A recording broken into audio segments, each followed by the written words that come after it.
Oh, what hit me? Did you smack yourself with the rings, Lycos? Ow. I don't know. That's incredible. Dude, I was just hitting. Now there are rings everywhere. Shoot, I got ground before they disappear. But like, if rings are supposed to protect you from damage, can you damage yourself with rings? I think that depends on the ring. I guess that's a good point. Because if it is a dummy ring, then the answer is yes. Ooh, solid point. But we're getting ahead of ourselves. We are getting ahead What are we of talking about today, Lycos? So, if you can't tell, we're talking about money, rings, teleportation, power, energy. Rings play a pivotal role in the Sonic franchise. What they do partially depends on the game and what media we're in. Oh, absolutely. For all intents and purposes, when we refer to a ring, we're mostly talking about things that have a circular toroid, to speak geometrically, shape about them. Whether or not they're made of gold, some other material, or otherwise, whether they're big or small or serve a utility or not. That's what we're talking about. We may cover like the different variants of the rings because this universe loves the shape of these things. They love them. Oh, yeah. Because not only like do these rings just kind of exist, but we also have devices that are that same shape. We have other sources that are this same ring shape. To start at the beginning, right? A ring, as we know it, is a circular thing of gold. And they're about what? Like, would you say the normal ring is about half the size of Sonic, at least as it's portrayed in the original games? Yeah, I would say so. The sprite is like half the size of his body, or maybe even more so because don't they go up to like his chest? Yeah, it's almost like I'm looking at one particular screenshot from Sonic the Hedgehog 2, the 16-bit version of Sonic and Tails, and these things are like the size of them, like kind of curled in on themselves. At least one of the original implementations of rings shows them to be very, very large and presumably not made of solid gold, because I don't think that would work. No, I don't think so. But what a ring does is it protects you from damage. It is a source of power. They evidently have some physical property about them that allows our characters to store varying amounts of them in their pockets or furs or crevices or otherwise. Or just somehow absorbed in their body, because I believe it's noted by Tails in either one of the games or maybe even one of the other medias where like, he's a genius and he doesn't know where rings are stored. That brings up a very easy question for me of like, can't Tails collect rings too? Yeah. Wouldn't he know? Why would he have the question of where to store the rings when he, at least in prior iterations, would know about them? Because he's collected them. Maybe he just conveniently forgot about it. Well, because remember, one of those things when we never you explained. collect a ring, it just kind of disappears in like a golden like little like ba-ding, and then it adds to the counter on the top of your screen. He can't break the fourth wall, so he can't see that. So are there any characters that can break the fourth wall in Sonic? That is a great question. I don't know. It's a good question. It's a good question. Yeah. Maybe if we put out a couple of rings to bait them, yeah, they will come out and they will acknowledge us. They'll start grabbing the rings. I do some mine. All the rings I gathered, I just tossed away. And mine, I've already put back on my fingers. But like, to the point of the rings, right? So the special gimmick about rings is the way that they're implemented as sort of health in the Sonic the Hedgehog games. So long as you have one ring, you are basically invulnerable, with some exceptions like being crushed between two large objects, falling into bottomless pits, drowning, or some other meta aspect of a game like a timer. Yeah, that's part of why I always loved Sonic games, where I'm just like, okay, as long as I have one ring, I can't possibly die. Well, with notable exceptions. Yeah, well, I mean, mostly like during like a boss fight, like you will, you want like one ring and you will hold on to that ring because your life depends on it. Dude, like I still have experiences nowadays being in a boss fight and managing to start with like 70 rings, and about a minute into the fight, because I suck at Sonic games, realizing I've got one ring left, and every time I get hit, I gravitate towards it. Like, I need this. This is my lifeblood. It is kind of interesting that like when you get hit in like older Sonic games, you lose all of your rings, but they only dispense out, I believe it's like the cap of how many rings shoot out of you when you get hit. I believe it's 30, like is the absolute I think it varies max. depending. But it does vary game to game, because I know some games like the max, I think the highest amount was 30, but it's normally like about like 20, 24, I think, for a lot of them. And I feel like I want to make... Go ahead. Oh, I was going to say, and then there are different games where when you get hit, you don't shoot out rings and you only lose like groups of 10, I think. I think it's either 06 or Shadow the Hedgehog. Sonic Drift and some sections of Sonic 06. Okay. Oh, this is another thing. thing. There are some games like Sonic the Hedgehog 2, 3D Blast, and Sonic Advance, where in special stages, the rings function like you were saying. You don't lose all of them. And apparently in Knuckles Chaotix, AI partners only lose one ring at a time. Interesting. I don't know what they mean by AI partners. We talked about Chaotix already. Yeah. Gotta play that game at some point. Even going into the very beginning iterations of rings in the earlier Sonic games, rings not only function as what we were just talking about, kind of like a pseudo life force in a way, they function as warps, like to get to these special stages, and they also function as, you know, fuel for your super states. And they also function as currency in others. In some. But I think that comes about a little bit later, like in Sonic 06 and Sonic Adventure. I would agree with that. Like the Sonic Adventure games, Sonic 06, Sonic Riders. Yeah, those are the main ones I can think where you use the rings as a currency system. I don't know if you watched the episode from Game Theory about the value of a single Sonic ring, but apparently they're about $11 each. And they're made of tungsten, which makes them very freaking heavy. Almost justifies. Oh, I'm sorry. Not tungsten.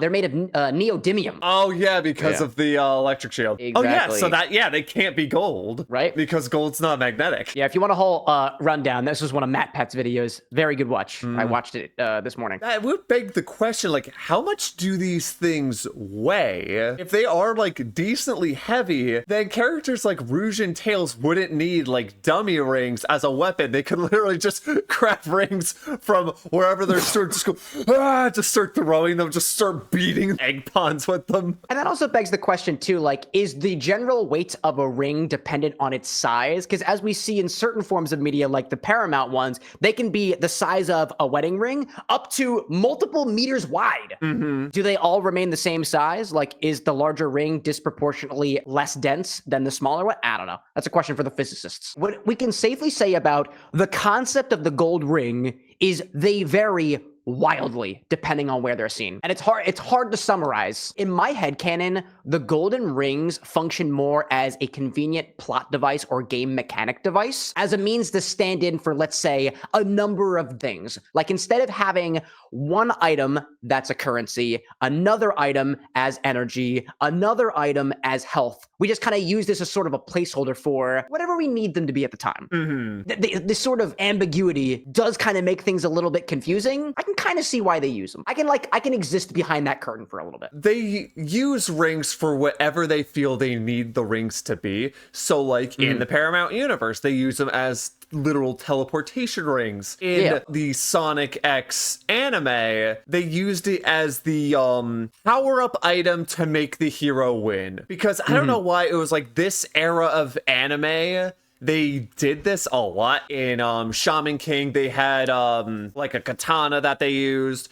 In interesting. Kirby Right Back at Ya, they had the Warp Star. They had the Warp Star, yep.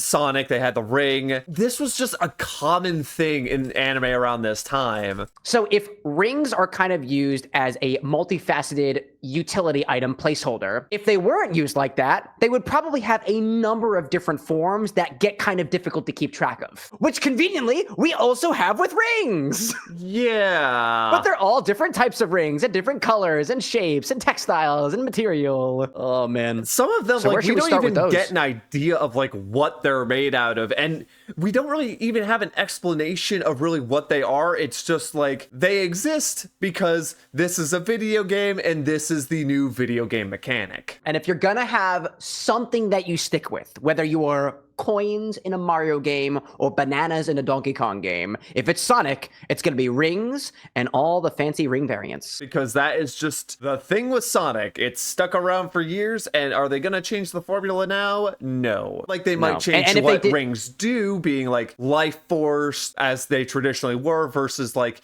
an energy source. They might have some new item that is your energy source, be it like the energy cores, I think it is, in like Sonic Heroes.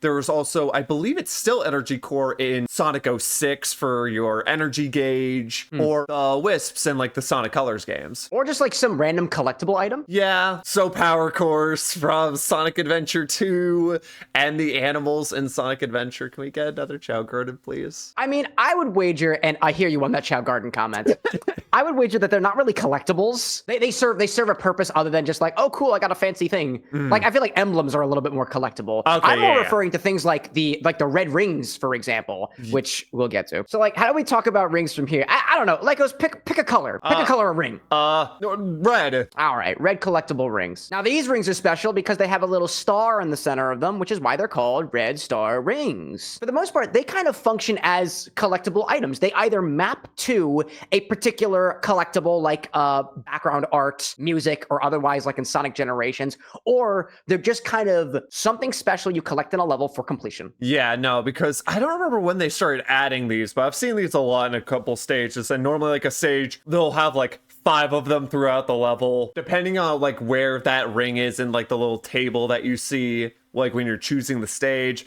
That will tell you kind of where that ring is. So if it's the far left one, that means, oh, it's early on in the stage, or the far right is like, oh, it's like at the end of the stage. Now, apparently these were introduced in Sonic Colors, and I can't remember playing that one very thoroughly, but I don't remember how exactly they were presented to the player when you go into a stage or otherwise. I think it's one of those, like, you just kind of see them floating around in the stage. I'm trying to remember. Yeah, I believe it's just one of those, you jump into it and you collect it. And then, yeah, if you do like a stage select, you'll be able to see like what of those rings that you have and which ones you're missing. Most notably too, in Sonic Colors, when you collect the red rings, there's another area of the game land, which kind of looks like a big like mechanical Sonic head that's totally not Metal Sonic. You collect rings to unlock more acts and challenge modes and stuff in that specific section of the game. Because I believe it's the game land where you can actually access the multiplayer. This head has triggered a memory for me. It has awoken a memory from ancient slumber. Because I believe Sonic Colors did have multiplayer on the Wii. Like, you didn't have a ton of stages to play, or at least my friend didn't, but you could play with another person. Another red ring that we see are one of the world rings that I think we kind of briefly talked about when we were doing another episode and mentioned Sonic and the 7 rings. Yeah, Sonic and the secret rings. But you're right,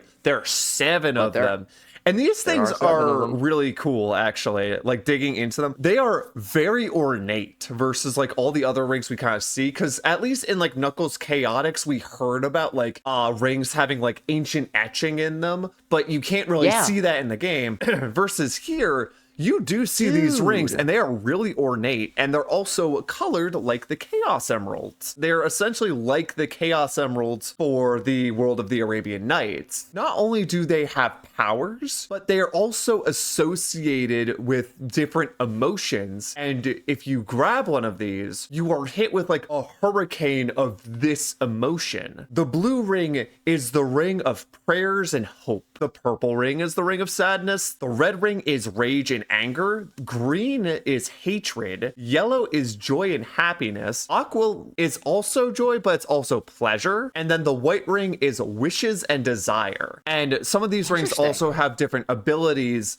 Like, I believe it is the Aqua Ring has, like, the ability to create storms. Obviously, if you have all of these rings together, you can open the door to reality. And escape from the world of the Arabian Nights. Yep. Now, oddly enough, you making the connection between the Chaos Rings and the fact that they had etching in them in the whole Chaotix universe thing, I went back and took a look at which colors there are of Chaos Rings and what colors there are of World Rings, and it is the exact same ones. There is a yellow Chaos Ring and a yellow World Ring. There is also a cyan, a green, a purple, a blue, and instead of there being a red ring, the only exception is there is like a sort of magenta type colored ring. Yeah. And in the image I have here of the collected Chaos Rings in Knuckles Chaotix, there's the line says cool, and the O's are all white. So I'm just going to say that that's the 7th ring.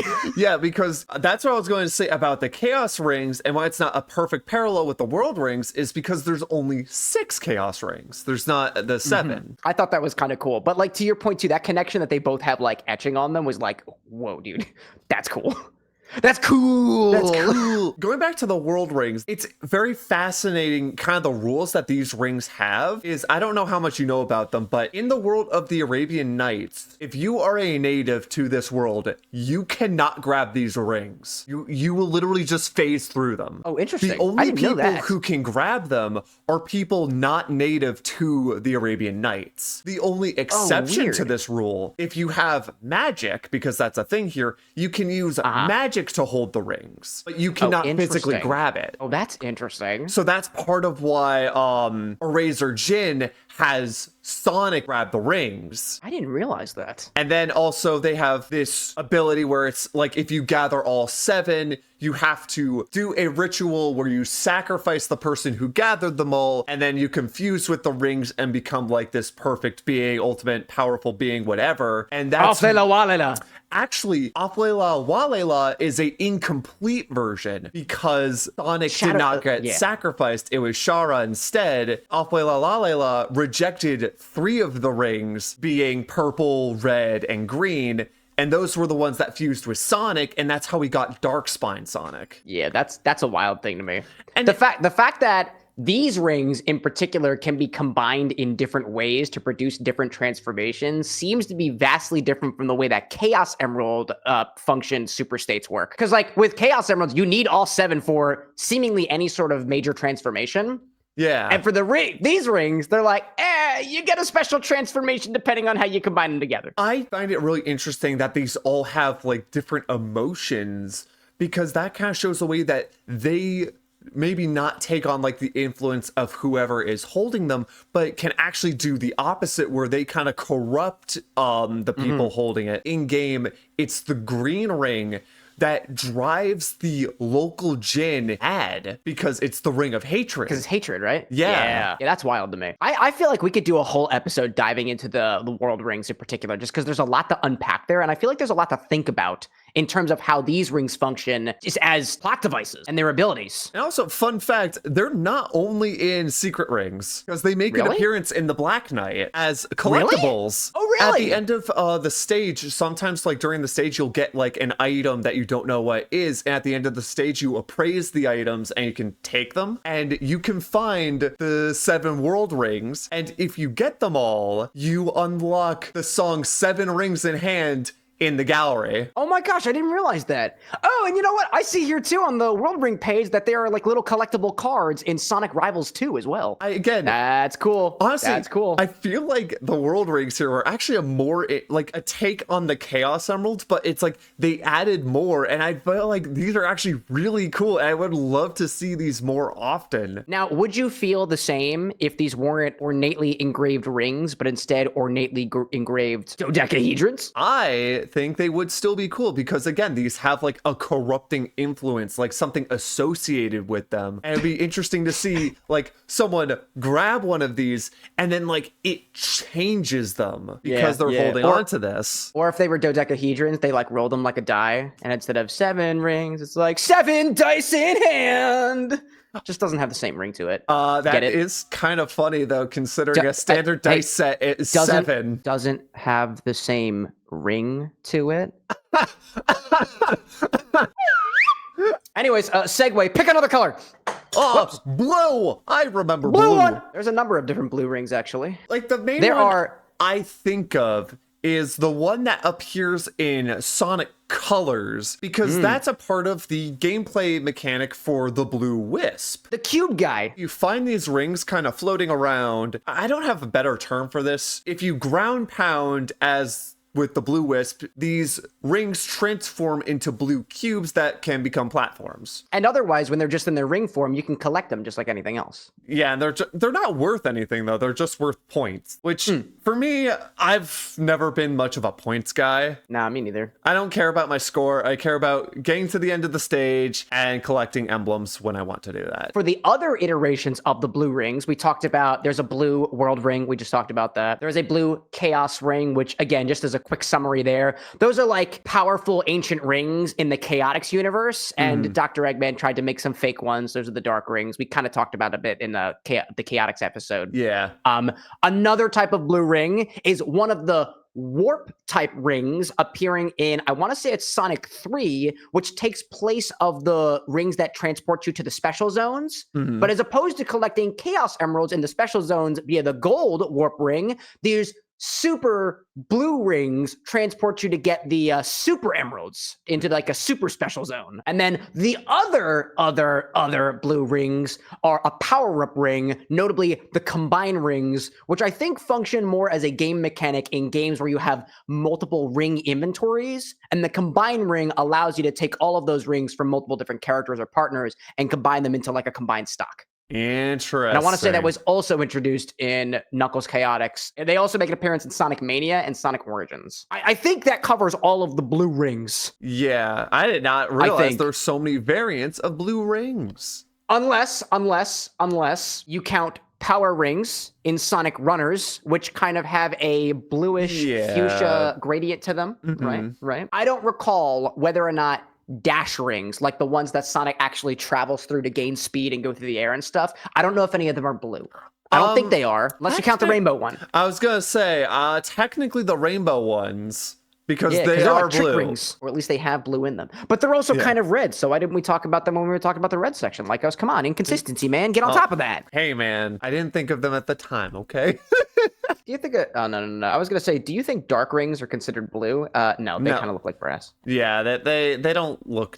They're not blue. They're kind of ugly looking. Yeah, it's like they're kind of ugly. Yeah, they're like a dirty brass. I don't know why, but every single time I hover over one of the other ring pages, they all show up as the super ring with the value 20.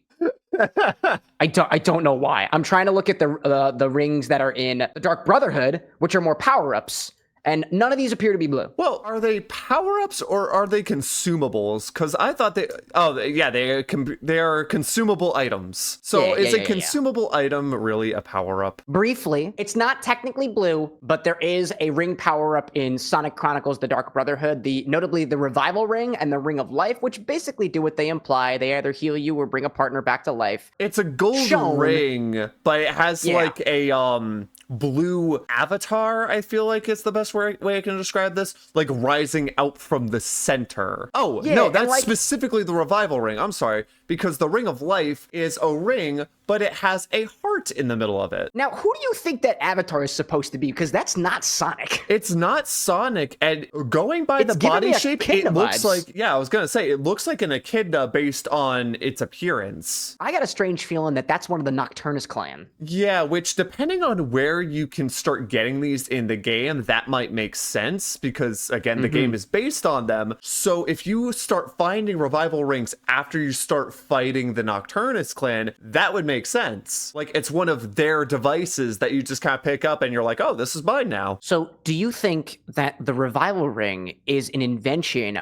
by the Nocturnus clan to be able to bring life back into people? And is it by the power of the shape of the ring that it allows you to bring folks back? Or did they just so happen to serendipitously be like, you know what I think this should look like? A ring. I actually would be under the idea that these are a invention of the Nocturnus clan. And also they might have stuck with the ring shape because remember, they are originally from this world. So if rings just naturally existed in this world, that would make sense because they're like, oh, what's something that we all know is good? Oh, those rings. We'll make it look like one of those. So that way, even if we don't do anything visually to it, you'll want to pick it up because these are good. And then, I don't know, I guess it's like if you have it on its side, then it projects this image of this avatar because they're like, hey, look at this. This is the one that picks your friend back up when they're knocked out. How can you tell? Because there's a guy coming out of it. Now, that's a good point that you bring up too about how like the image of the rings are prevalent throughout the Sonic universe. And it seems that they have a general connotation of being good, right? So when you look upon a gold ring, you're like, oh, I want that. That's not going to give me any harm, which brings up even more questions about the implications of the powers of the world rings, as well as the presence of, let's say, these dark rings in the Chaotix series. Yeah, actually, and also thinking these might not just exist in just this world in terms of like a galactic scale, because I'm pretty sure you can still pick up rings in the other worlds in the Twilight Cage. And those other races are not natives to Sonic's planet. That's a good point. Or even considering considering like cross-dimensional things too, because I'm relatively certain that you can find rings in Blaze's dimension. Yeah. Right? Yeah. So maybe there's something to say about the power, like going back to like power of the stars or power of the goodness knows what else, right? Yeah. If Chaos Emeralds and Soul Emeralds are like not really cross-dimensionally compatible, rings are present in all realities. They may not be like as powerful because, as we've stated previously, like they are some form of energy because they protect Sonic and friends. They are a fuel source for super state users. What if rings are like a fundamental force of the Sonic universe? Tethers that hold all times, all realities, all universes together. Rings are everything. We are all rings. There is no matter. There is no time. There is no nothing. It is just rings. The multi-universes of Sonic are literally just a ring. I'm getting this image. I feel like that would be some really neat imagery, only because personally I've actually been playing a lot of Halo recently, so I'm used to seeing like world rings. Yeah. I'm getting this like mental image of like zooming in on Sonic's fur, and you see like cells and tissue and then molecules and then atoms and then quarks, and you go even deeper and it just rings, It's dude. all rings. It's always been rings. Wait, it's all rings? Always has been. Always has been. Oh my gosh. Okay, wait. How do we bring this back? Warp rings. We actually kind of talked about warp rings a bunch. Like they're typically pretty large, but they can actually be pretty small if we refer to the Paramount canon. And the way that warp rings function statically, like in the Sonic the Hedgehog games, they always transport you to one area. They're like a permanent warp hole. Versus the rings as we see them in the Paramount universe as allowing the user to go to locations that they can picture in their mind. Yep. Included in this category too, I would say that the goal rings, for example, are also considered warp rings in a way. Like, I guess you could say that like the goal only because like you get to it, it's like the end of the stage, but then you go into like your act 2 or your act 3 where it's a new part of that same biome. Yeah. To me, goal rings don't represent the same type of warp as conventional warp rings like the special zones or otherwise. I think they're more or less used as a plot device to denote to the player that, hey, we're going to another area. I don't think it actually warps them there, like not in universe. So I feel like we kind of get into this note of what rings exist for our characters, like the gold rings that you actually collect, or the world rings, the chaos rings, or otherwise, versus rings that are mostly only relevant to the player's eye and not the in-game character's eyes. There's a point to say about like for certain rings that characters actually interact with, like in Sonic 3D Blast, where Sonic quite literally like hangs onto the rings and actually goes to a new area. For the gold rings, like in Sonic Adventure 2, were there gold rings in Sonic Adventure 1? DX? Yeah. Okay. They were. No, you're right. They're not, because it's the capsule. Okay, you're right. For the gold rings that are present in like Sonic Adventure 2 Battle, for example, I got a strange feeling like the characters don't actually see those rings. They just function as a, hey, this is the end of the level, just like a goalpost. Yeah. But whereas characters can actually interact with a goalpost, the gold rings are just like, they're non-tangible. Like you walk right through them. Yeah, they're just kind of floating there and you hit it and then screen kind of like fades to white and then it's like we did it. And there might be like some exceptions like in the comic series where like characters in the comic universe actually interact with these giant rings that say goal on them or otherwise. But honestly, I didn't deep dive that into it. And some of that stuff isn't canon anyways. Yeah, no, I'd agree with that entirely. Who's to say what is canon in a world where everything is rings? Don't worry, I've beaten you for the last time, Eggman, what's wrong with your face? Like Sonic like grabs like the underside of like Eggman's head and like lifts it off, and it's just rings. Oh my gosh! Underneath, it was you the whole time. And the rings just like they morph in a way that looks like mad eyes. But no, like there's no like sound audio cue because the rings, they don't talk or anything. Yeah, exactly. And then like they try to like get up and walk away, but they like trip and fall, and then it's just the ring spill sound effect, and they're just everywhere. Oh my gosh! I'm imagining clothes like are just lying down. It's like his skeleton was just a collection of rings all stacked on top of each other. Was Eggman real, or was he just rings the whole time? Why am I getting such like morbid and grotesque vibes from the Rings episode of all times? This was supposed to be happy fun times. You know what? Let's try to take this in a direction a little bit more happy, right? A little bit more pure. You know, like I don't know. Here's a special ring to make you feel better. Specifically with the ones that have a star in the middle, they got little wings on them, and I think they're only in Sonic Advance 2. Because I was looking at these, reading it, I'm like, I don't remember these. But then again, I didn't really play Sonic Advance 2, so that would track. I think these were collectible versions, kind of like the red rings, but I want to say, hold up. The function in Sonic Advance 2 was you needed to collect the special rings in order to access the special stages to find, were we trying to collect Chaos Emeralds in this game?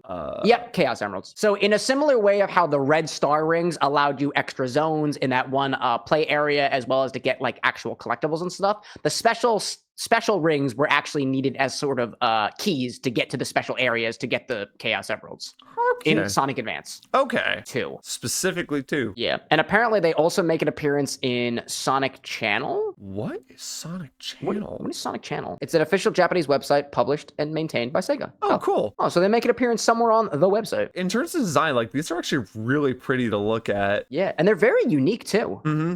I also love this artwork I see here. This was for a winter contest in like 2022. It's so cute. Yeah, it's cream and cheese with one like frozen in ice, and it looks like they both have hot cocoa. It's very cute. And also I like the thematic thing here, because Sonic Advance 2, that was our introduction to cream. The ring category on the Sonic Wiki. It opens up even more rings. So let's just rapidly go down the list and talk about more rings. Most notably, limiter rings, like we see on Shadow the Hedgehog. Yeah, which again, for like the limiter ring part, that was something I don't recall being in Sonic Adventure 2. I think that was mainly a thing we first see in Sonic X, actually, because we see like him super, and then like at one point he's powering up to go further beyond, and that's where we see the rings fly off. Because I don't think we have that kind of scene in Adventure, excuse me. So it seems that the limiter rings make their first appearance in Sonic Adventure 2. However, according to the wiki page for the limiter rings, they were designed by Maria. And then created by Gerald to inhibit Shadow's powers. Okay. So that brings up an interesting point about yet another type of ring. Some rings can power up. Some rings can restrain. You say constrain. I see it as control. Perspective. Oh, I see at the very bottom of the page, to your point, Lycos, that in Sonic X was the first time that we saw the idea of, quote, Shadow using up more energy when taking off his limiters. But they've always been kind of inhibitor rings, but I guess they were further articulated in the Sonic X series. I think it was one of those, like, they were designed and, like, implied to be control, but, like, we never saw, like, any special interaction with them until Sonic X. Going down the ring list, there is a Mobius ring in the comic series, specifically Sonic the Comic. Apparently, they also function as warp rings. They're mostly teleportation rings in the Fleetway edition of the Sonic comic series, which I don't know very much about. There's a 1 billionth power ring. My God. I don't think that's worth talking about. No, that's a Sonic comic thing. And I'm assuming... In the Archie comics, there's a power ring crown, which looks to be worn by this monkey character. And it apparently is... this was actually kind of interesting. Let me send the picture of this monkey guy over. So this introduces a concept of actually modifying rings themselves. So it is a power ring that has been morphed into a crown and then inset with a ruby jewel. Oh, I think I remember this dude, because he's based on Monkey King. So think Journey to the West? Possibly. I'm not familiar with it. I don't see any specific mention that it like actually imbues the wearer with power. I can't find much more on that. If rings can grow and shrink like we see in the movies, they can theoretically be modified into shapes that are not just rings. They are mutable. They are changeable. There is evidently a ring worn by a dragon called the Black Singe ring in the Archie comics. And this dragon here wears it like a nose ring. Oh, ew. What else do we got here? I don't want to dive too deep into dragon rings. Yeah, I was here going back to Sonic X, these rings. Here's my thing about the ring in Sonic X is I don't think it's like technically a material. Like, I think these are essentially solidified energy. Ooh, that's a good point. Because in Sonic X, there's a scene where you see Tails basically having a Chaos Emerald in a machine creating these rings. Oh, interesting. That's why I'm saying, like, I don't think they have like a physical material, that these are simply pure energy. And then, yeah, when Sonic grabs one, he goes into super spin mode. So basically spin attack that is just indestructible. I got another ring for you. The Silver Moon Ring, apparently making appearances in Sonic Forces as well as Sonic Frontiers. Also a collectible type of ring. Okay. I'm not super familiar. I haven't played either of those games yet. Dude, there's so many rings. There's so many rings. How many more rings? Fire Soul Rings, making appearances in... Oh, apparently also in Sonic and the Secret Rings. Do you recognize this ring? That's the Fire Yeah. Soul ring. I don't know anything about it, though. What else rings here? I'm just going down the list. Water rings, wind rings. Oh, are these also Sonic Secret Ring? Nope, these are also collectibles in Dark Brotherhood. Or not collectibles, power-ups. Ice ring? Is that also thank you? Dude, this wiki is giving me a hard time, guy. Yeah, no, I get that. There's a lot of rings here. And apparently on this list of rings, one of them is technically a power-up. It's the Flame Ring from Sonic Adventure 2 Battle. Oh, that's true. It's like- equipment. Yeah, it's like a bracelet that you get for Sonic. I didn't realize that that technically falls under being a ring. But yeah, it's the thing that allows you to break the metal boxes. And I think there's we two talked of them about- because Shadow gets one too. What is this? Ring blade. that a Ring weapon? blade. Ring blades are blue-colored power rings resembling bracelets that can be worn around the wrist depending on users' ring blades. Ah, you wear them on your wrist. They actually just kind of look like weapons. I was gonna say, what makes them a blade then? What makes them a ring? I don't know. I don't know what the heck this is, but this is a ring blade from the Archie comics, and you can see Sally wearing one of them, and it's a ring, but it's also a blade, but it's a ring for your arm, and it can also turn into like a sword and a shield and stuff. What? Okay, Yeah, that I don't know, actually dog. sounds pretty cool. Talk about mutable rings. They're kind of giving me like cyber vibes from like Sonic Frontiers. Yeah, I was gonna say they look very cybery. My other thought was also different franchise, but it reminds me of some of the Necron stuff from Warhammer 40,000. Some of them have like not really weapons that do this kind of thing, but they have like equipment that can do this to their bodies. There is a boss who has like a entire cloak that has this kind of effect going on. Oh, interesting. That's kind of cool. Yeah. So, Lycos, I got one more ring for you. These are the Rings of Order. What? They're kind of another analog to Chaos Emeralds, and they never actually got an appearance because they were set to appear in Sonic Extreme, which, if you recall, is a canceled Sonic game.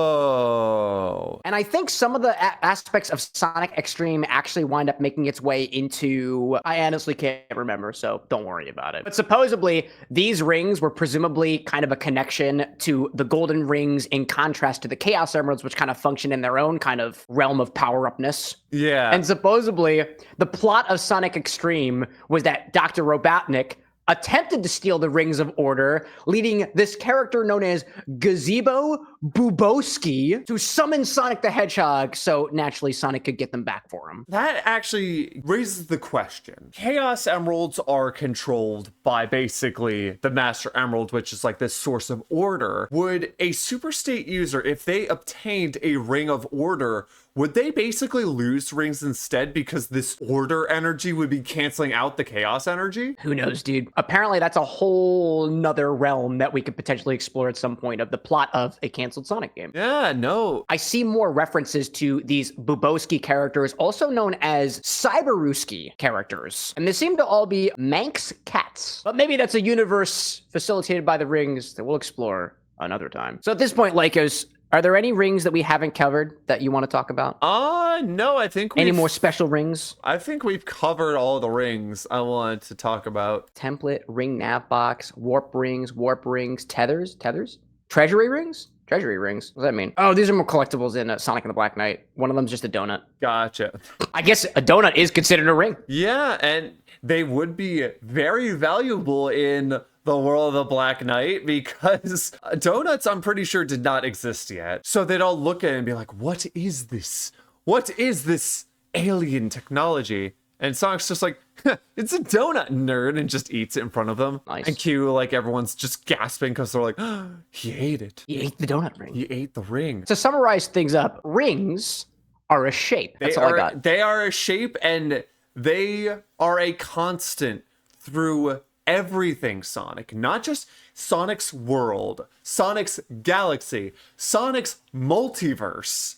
The rings are eternal. Because no matter where Everything you is are, rings. you will find a ring. And it will be valuable and good 9 times out of 10. After that existential crisis, where do we find ourselves? I don't know, man. I am seeing valuable loot everywhere I look in the Loreatorium since I got hit earlier. And man, I'm really happy that there are no thieves here in this place trying to steal my stuff. Now, who could possibly want to steal somebody else's treasured belongings?